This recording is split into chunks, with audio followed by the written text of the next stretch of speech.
Well, this is going to make it even more difficult to get that massive tax cut and spending bill through Congress, and it may drive a big wedge between President Trump and Elon Musk.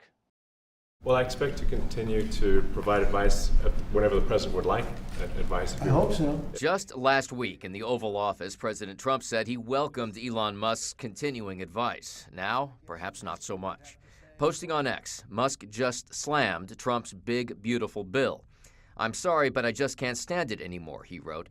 "This massive, outrageous, pork-filled congressional spending bill is a disgusting abomination." I agree with Elon Musk. Democrats in Congress were thrilled, happy to hammer the wedge between Musk and Trump over the big tax cut and spending bill making its way through Congress.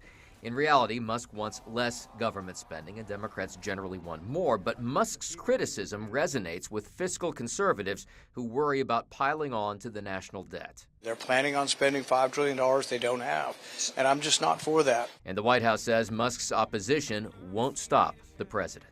Look, the president already knows where Elon Musk stood on this bill. It doesn't change the president's opinion. This is one big, beautiful bill, and he's sticking to it. And from Musk, perhaps a warning to Republicans in the House who have already pushed through the bill. "Shame on those who voted for it," he wrote. "You know you did wrong. You know it." And while Musk has said he would spend less time in politics, he could still play a big role in next year's midterm elections. In Washington, Doug Luzader, Fox News.